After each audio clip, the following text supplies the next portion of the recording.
Drama serial اے عشق جنوں کی آخری قسط میں آپ دیکھیں گے کہ کس طرح عافیہ اپنے بیٹے شہروز کو بچانے کے لیے ایک بار پھر سے راحم کے خلاف سازش چلے گی۔ آگے جانے سے پہلے اگر آپ میرے چینل پر نئے ہیں تو میرے چینل کو لائک، سبسکرائب اور شیئر کریں۔ آخر کار شہروز کو راحم اس کے گناہوں کی سزا دلوانے کے لیے پولیس کے حوالے کر دے گا۔ بھری عدالت میں بنا کسی خوف کے ایمن سب کچھ سچ سب کے سامنے بول دیتی۔ وہ شہروز سے بنا ڈرے سب کو بتاتی ہے کہ آخر کار شہروز نے ہی اس کی جان لینے کی کوشش کی تھی، اور کہتی ہے کہ یہاں مجرم کو بچا لیا جاتا ہے اور جو سچ بولتا ہے اس کو مار دیا جاتا ہے۔ شہروز ایمن کو غصے والی نظروں سے دیکھ رہا ہوتا ہے، لیکن پھر بھی ایمن سب سے ڈرے بنا سب کے سامنے سب کچھ سچ بول دیتی ہے۔ یہ سب عافیہ کے لیے کافی تکلیف دہ ہوتا ہے کہ جس بیٹے کے لیے اس نے یہ سارا کھیل رچا کہ وہ اپنے بیٹے کو بچا سکے اور وہ اس میں کامیاب نہ ہوئی۔ عافیہ اپنے بھائی فاروق سے منتیں سماجتیں کرتی ہے کہ بھائی آپ شہروز کو بچا لیں، لیکن عافیہ کا بھائی اپنے ضمیر اور سچائی کے ہاتھوں مجبور ہوتا ہے۔ وہ کہتا ہے کہ شہروز میرا نہیں، ایمن اور راحم کا گنہگار ہے، تو میں شہروز کے لیے کچھ نہیں کر سکتا، جس کے لیے آپ مجھے معاف کر دیں، اور لگاتی ہے کہ کسی طرح وہ اپنے کرمنل بیٹے کو بچا سکے، جس کے لیے وہ راحم کے سامنے گڑ گڑاتے ہوئے منتیں کرتی۔ عافیہ راحم سے کہتی ہے کہ شہروز اس طرح کا نہیں تھا، تمہارے بابا نے ہمیشہ تمہیں شہروز پر ترجیح دی اور تمہیں وہ پیار دیا جس کا حقدار شہروز بھی تھا، ان سب احساسات نے اس کو اس طرح بنا دیا۔ عافیہ راحم سے کہتی ہے کہ تم نے تو سب کچھ حاصل کر لیا ہے، بزنس، جائیداد اور یہ گھر، لیکن تم سے صرف یہی درخواست ہے کہ تم میرے بیٹے شہروز کو بچا لو۔ میں تم سے وعدہ کرتی ہوں کہ میں اس کو لے کر اس ملک سے بہت دور چلی جاؤں گی، تمہیں کبھی اپنی شکل نہیں دکھاؤں گی۔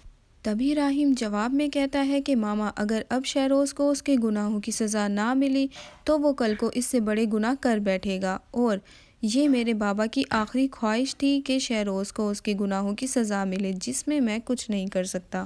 عافیہ کہتی ہے کہ جو بھی ہو میں اپنے بیٹے کو ہر حال میں اس سب سے بچاؤں گی، چاہے کوئی کتنا اس کے خلاف کیوں نہ ہو۔ تبھی عافیہ اپنے ملازم شمسی کے ساتھ مل کر ایک سازش چلتی ہے۔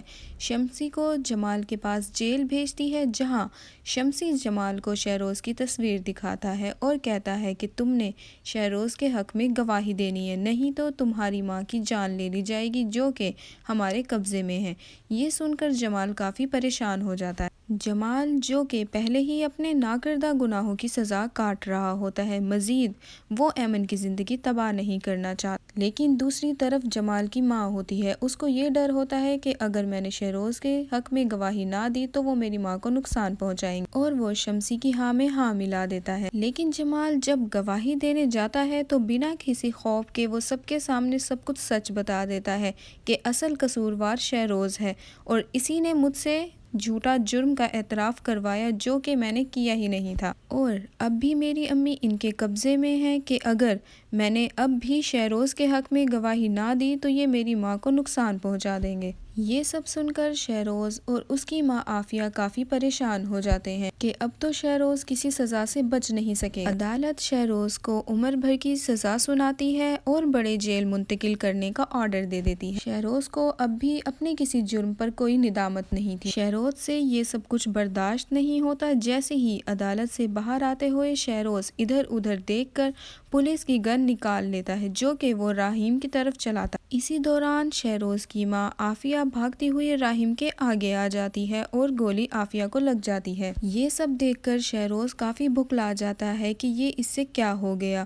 تبھی راحم شہروز پر چیختا ہے کہ تم نے یہ سب کیا کیا، پہلے تم نے بابا کی جان لی اور اب ماما کی۔ تم ایک اچھا بیٹا ہونا ڈیزرو ہی نہیں کرتے، جس ماں نے ہمیشہ ہر برے کام میں بھی تمہارا ساتھ دیا تم نے اسی کی جان لے لی۔ اور راحم کہتا ہے کہ تم اس طرح گھٹیا ہو سکتے تھے یہ میں سوچ نہیں سکتا تھا، تم نے 2 انسانوں کی جان لی ہے۔ راحم عافیہ کو ہاسپٹل لے جاتا ہے، لیکن راستے میں ہی عافیہ کا انتقال ہو جاتا ہے۔ شہروز کو اپنے گناہوں کی سزا عمر بھر قید کی صورت میں ملتی ہے۔ آخر میں حالات اچھے ہو جاتے ہیں اور پھر ایمن اور راحم خوشی سے آگے کی زندگی گزارتے ہیں۔